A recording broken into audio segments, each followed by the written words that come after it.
ಮಂಡ್ಯದಲ್ಲಿ ಬೆಟ್ಟಿಂಗ್ ಸವಾಲು ಸಾಕಷ್ಟು ಜೋರಾಗಿದೆ. ನಿಖಿಲ್ ಗೆಲ್ತಾರಾ ಅಥವಾ ಸುಮಲತಾ ಗೆಲ್ತಾರಾ ಅನ್ನುವಂತಹ ಬೆಟ್ಟಿಂಗ್ ವಿಚಾರದಲ್ಲಿ ಸವಾಲು ಸಾಕಷ್ಟು ಜೋರಾಗಿದೆ.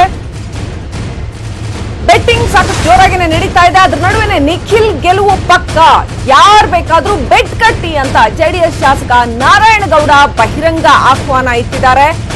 ಬೆಟ್ಟಿಂಗ್ ಕಟ್ಟೋದಕ್ಕೆ ನಾನ್ ರೆಡಿ ಇದ್ದೀನಿ ಅಂತ. ಬೆಟ್ಟಿಂಗ್ ಯಾಕೆ ಕಟ್ಟಬೇಕೋ ಗೊತ್ತಾಗಲ್ಲ, ರಾಜಕಾರಣಿಗಳಾಗಿ ಯಾಕೆ ಬೆಟ್ಟಿಂಗ್ ಕಟ್ತಾರೋ ಗೊತ್ತಾಗಲ್ಲ. ಬೆಟ್ಟಿಂಗ್ ಕಟ್ಟೋದಕ್ಕೆ ನಾನ್ ರೆಡಿ ಇದ್ದೀನಿ, ಕೋಟಿ ಲಕ್ಷಾಂತರ ರೂಪಾಯಿ ಬೇಕಾಗಿಲ್ಲ, 101 ರೂಪಾಯಿ ಕಟ್ಟಿದ್ರು ಸಾಕು ಅಂದ್ರೆ ತಮ್ಮ ಆತ್ಮವಿಶ್ವಾಸ ಅಷ್ಟಿದೆ ಅನ್ನೋಂಥದ್ದನ್ನ ಈ ರೀತಿ ಹೇಳಿದ್ದಾರೆ ಅಂತ ಅನ್ಸುತ್ತೆ. ಮಂಡ್ಯದಲ್ಲಿ ನಿಖಿಲ್ ಈಗ ಆಲ್ರೆಡಿ ಗೆದ್ದು ಬಿಟ್ಟಿದ್ದಾರೆ, ಇದರಲ್ಲಿ 2 ಮಾತಿಲ್ಲ ಅಂತ. ರಿಸಲ್ಟ್ ಅನೌನ್ಸ್ ಆಗದೆ ಹೇಗಪ್ಪ ಗೆದ್ದು ಬಿಟ್ಟಿದ್ದಾರೆ ಅಂತ ಹೇಳ್ತಾರೆ ಇವರು ಅಂತ ಪ್ರಶ್ನೆ ಕೇಳಬೇಕಾಗುತ್ತೆ. ನಾವು ಈಗಾಗಲೇ ಚುನಾವಣೆಯಲ್ಲಿ ಗೆದ್ದಾಗಿದೆ ಅನ್ನುವಂಥದ್ದನ್ನ ಹೇಳ್ತಾ ಇದ್ದಾರೆ.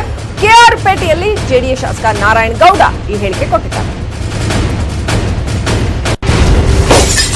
ಖಂಡಿತ 1000 ಟೈಮ್ ಇವತ್ತೇ ನಾವು ಚಾಲೆಂಜ್ ಮಾಡಾಗಿದೆ. ನಾವು ಇವತ್ತು ಸನ್ಮಾನನೂ ಇಟ್ಕೊಂಡಿದ್ದೀವಿ ನಿಖಿಲ್ ಕುಮಾರಸ್ವಾಮಿ ಅವರು. ಇದು 100% ಅವರು ಗೆದ್ದಾಗಿದೆ, ಅದರಲ್ಲಿ 2 ಪ್ರಶ್ನೆನೇ ಇಲ್ಲ. ಇವಾಗ ನೋಡಿ ನಿಮ್ಮ ಎದುರುಗಡೆಲ್ಲೇ ನಾವು ಅವ್ರಿಗೊಂದು ಸನ್ಮಾನ ಮಾಡ್ತೀವಿ. ಏನಂತ ಸನ್ಮಾನ? ಗೆದ್ರು, ಗೆದ್ದಾಯ್ತು, ಅದ್ರಲ್ಲಿ 2 ಮಾತೇ ಇಲ್ಲ. ಯಾರು ಬೇಕಾದ್ರೂ ಬಂದು ಬೀಟ್ ಕಟ್ಲಿ ನನ್ನ ಜೊತೆ. ಮಂಡ್ಯ ಜಿಲ್ಲೆಯಲ್ಲಿ ನಿಖಿಲ್ ಕುಮಾರಸ್ವಾಮಿ ಅವರು ಗೆದ್ದಾಗಿದೆ, ಅದರಲ್ಲಿ 2 ಮಾತೇ ಇಲ್ಲ, ಪ್ರಶ್ನೆನೇ ಇಲ್ಲ. ಗೆದ್ರು ಅಂತ ಸನ್ಮಾನ. ಹೌದು, ನಾವು ಅಡ್ವಾನ್ಸ್ ಆಗಿ ಬೆಟ್ ಕಟ್ಟಕ್ಕೆ ರೆಡಿ ಇದೀರಾ ಸರ್? ಎಸ್, ಬರ್ಲಿ ಯಾರು ಬೇಕಾದ್ರೆ ಬೆಟ್ಸ್ ಅಂತೇಳಿ ನಾವು ಗೆಲ್ತೀವಿ ಅಂತೇಳಿ.